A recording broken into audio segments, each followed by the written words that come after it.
2-4 महीने तक तो बड़े अच्छे से सेवा करी, लेकिन जो इच्छा थी वो इच्छा पूरी नहीं हुई, पूर्ण नहीं हुई। तो विचार किया कि भगवान हमारी इच्छा पूरी नहीं कर रहे, ये कैसे भगवान है। किसी ने कहा शंकर भगवान बड़ी जल्दी प्रसन्न होते हैं, शंकर भगवान की पूजा करो। गया, शंकर भगवान जी को लेकर के घर में विराजमान किया, स्थापित किया, शंकर भगवान की पूजा करने लगे। और जैसे ही धूप बत्ती लगाई तो धूप बत्ती, अब भाई जैसे हवा चलेगी तो धुआं उधर जाएगा, हवा ऐसी चलेगी जिधर ठाकुर जी विराजमान थे, धूप बत्ती का धुआं ठाकुर जी की ओर जाए, शिव जी की ओर ना जाए। और उस व्यक्ति ने, उस भक्त ने देखा कि अच्छा, आज तक इनकी सेवा करता था, तब तक तो सेवा स्वीकार नहीं करी, और आज दूसरे भगवान को ले आए, जलन देखो, धुआं भी अपनी ओर खींच रहे हैं।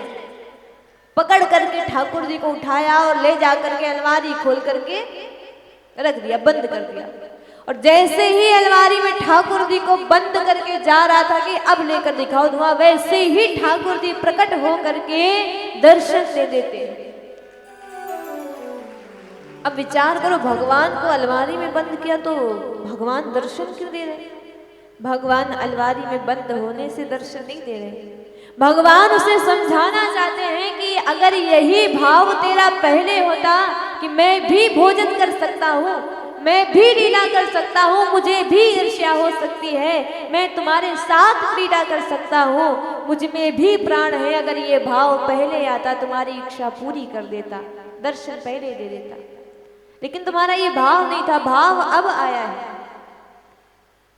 और जब अब भाव आया है तो इच्छा। अच्छा, एक बात और है, हम लोग प्रार्थना करते रहते हैं और अगर वो प्रार्थना भगवान स्वीकार नहीं कर रहे हैं, जो मांग रहे हैं रो करके भगवान नहीं दे रहे हैं, तो ये मत समझिएगा कि भगवान प्रसन्न नहीं होते। एक उदाहरण से समझो, क्यों उदाहरण से समझाएंगे तो जल्दी समझ में आता है, ऐसे देर से समझ में आएगा, लेकिन उदाहरण अगर देंगे बहुत जल्दी समझ में आएगा। एक जगह एक भिखारी था और वो भिखारी बड़ा सुंदर गायन करता था, बड़े सुंदर सुंदर भजन गाता था। तो एक सेठानी जी के घर पर वो जाता था, तो सेठानी जी नित्य प्रतिदिन उसको रोटियां देती थी। तो बाहर जाकर के वो जब भजन गाने लगता था तो आवाज सेठानी जी के कानों में पहुंचती थी और तब वो रोटी लेकर के आती थी, देती थी।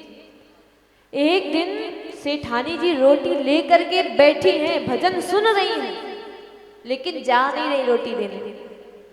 सेठ जी आए, उन्होंने कहा ये बेचारा भूखा है, गा रहा है भजन, रोटी के लिए खड़ा है, जानती हो कि मुझे रोटी देनी है, रोटी के लिए भजन गा रहा है, फिर भी जा नहीं रही हो, हुआ क्या है तुमको? क्या थोड़ी सी दया नहीं आ रही तुम्हें? और सेठानी जी ने तब बड़ा सुंदर उत्तर दिया कि स्वामी, मुझे पता है कि ये भजन गा रहा है रोटी के लिए, लेकिन इसके भजन बड़े प्रिय होते हैं, अगर मैं भजन सुन करके शीघ्रता से रोटी दे करके आ गई, ये रोटी लेकर भजन गाना बंद कर देगा, यहाँ से चला जाएगा, गाएगा नहीं भजन। इसीलिए मैं इसलिए रुकी हुई हूँ, जितनी देर रुकूंगी इसके भजन बड़े प्रिय हैं, भजन सुनने को मिल जाएगा। समझ जाइएगा, भगवान का भी ऐसा नियम है, भगवान को आपकी प्रार्थना अच्छी लग रही होगी, वरदान देने के लिए बैठे होंगे, लेकिन भगवान विचार करते होंगे अगर एक बार वरदान दे दिया ये चला जाएगा, फिर ये प्रार्थना नहीं करेगा, वरदान लेकर के चला जाएगा। ऐसा भाव होता है। और दूसरी बात ये भी है, भगवान हमें वो नहीं देते जो हमें अच्छा लगता है, भगवान हमें वो देते हैं जो हमारे लिए अच्छा होता है। क्यों? इच्छाएं तो प्रबल है, हम कुछ भी इच्छा कर देते हैं, भगवान से मांगेंगे तो क्या भगवान सब कुछ दे देंगे? भगवान ये देखेंगे कि आपका हित है उसमें या नहीं है। तो वैसे ही प्रहलाद जी महाराज का जीवन ऐसा, जो हम कहते हैं ना कि बुढ़ापे में भजन करेंगे, काल का कोई पता नहीं, समय का कोई पता नहीं, फिर कहते कि अच्छा अगर अभी से करें, माहौल नहीं बन पाता। ध्रुव जी महाराज 5 वर्ष की अवस्था में घर से निकल गए। क्यों? डांट पड़ गई, वैराग्य आ गया। प्रहलाद जी महाराज ऐसी जगह पर कोई माहौल नहीं देखा उन्होंने, ऐसी जगह थे, ऐसे पिता के पुत्र थे कि अगर एक बार कोई नारायण का नाम मात्र लेता था प्राण ले लेते थे। ऐसे पिता के पुत्र होकर के भी भगवान को प्राप्त कर लिया। और हम कहते हैं बहाने बनाते, माहौल नहीं बन पाता, सब बातें करते हैं, खेलते हैं, टीवी देखते हैं, चुगली करते हैं, और हम भगवान का भजन करें, कैसे हो पाएगा? नहीं कर सकते। क्यों नहीं कर सकते? प्रहलाद जी महाराज का जीवन देखिए कितना सुंदर है। बैठे रहते, बैठे बैठे विचार करते करते धीरे से मुस्कुराने लगते हैं। ईर्ष्या द्वेष किसी से नहीं है, ना किसी से अधिक प्रेम है, ना मोह है, ना ईर्ष्या है, ना क्रोध है। नोद्विग्न चित्तो व्यसनेषु निष्प्रह श्रुतेषु दृष्टेषु गुणेषु वस्तुदृक् दान्तेन्द्रिय प्राण शरीरधि सदा प्रशांत कामो रहिता है तो असुर के पुत्र, लेकिन भाव इतना सुंदर है, किसी से ईर्ष्या नहीं करते, किसी से उतना प्रेम नहीं है, हर परिस्थिति में सम रहते हैं, एक समान रहते हैं, बैठे बैठे हंसते हैं। इसलिए प्रभु बड़ी कृपा करी जो ये मानव शरीर दिया है। और लेकिन हंसते हंसते रोने लग जाते हैं प्रभु, सारा जीवन निकला जा रहा है, अब तक आपने दर्शन नहीं दिया, आप दर्शन करते हैं। और वही प्रहलाद जी महाराज को जब शिक्षा प्राप्त करने के लिए भेजा गया षण्ड अमर्क जी के पास में, पौरोहित्याय भगवान व्रतः काव्य किरासुरे, शुक्राचार्य जी के पुत्र षण्ड अमर्क जी, उनके यहाँ शिक्षा प्राप्त करने प्रहलाद जी गए। और पढ़ाया कुछ और जाता है, लेकिन प्रहलाद जी महाराज पढ़ते कुछ और है। जब कुछ दिन रुके वहां पर, तो एक दिन हिरण्यकश्यप गया और बड़े प्रेम से प्रहलाद को गोद में बिठाया। उनका बेटा, इतने दिन से गुरुकुल में पढ़ रहे हो, गुरुजी ने क्या पढ़ाया? कुछ पढ़ाया या नहीं पढ़ाया?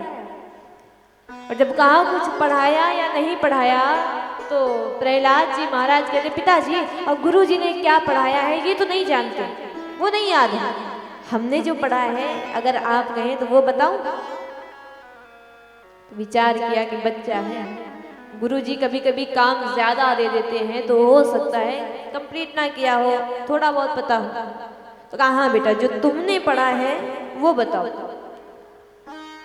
प्रहलाद जी महाराज कहते हैं, तो पिताजी जो हमने पढ़ा है वो सुनिए। ये संसार में जो भी मनुष्य हैं वो मैं करते थे, ये मेरा है, मैंने ऐसा किया, मेरा इतना नाम है, मेरा इतना सम्मान है, ये धन मेरा, ये परिवार मेरा, सब यही करते हैं। लेकिन अगर पिताजी मैं बताऊं ये क्या है, ये संसार, ये एक अंधेरा कुआं है। तत्साधु मन्ये सुरवर्य देहिना सदा समुद्विग्न धिया मसत्ग्रहा हित्वात्मपातं गृहमन्धुकूपं वनं गतो यधरिमाश्रयेत्। पिताजी ये संसार में हम आए हुए, ये संसार क्या है? ग्रह मंधकूपम, एक अंधेरा कुआं है, इसी में परिवार सहित आकर के हम गिरे हैं और बस इतने को ही सत्य मान कर बैठे हैं। लेकिन अगर इस अंधेरे कुएं से बाहर निकलना है तो पिताजी वनम गतो, वन में जाकर के भगवान का भजन करना चाहिए, नारायण का नाम लेना चाहिए।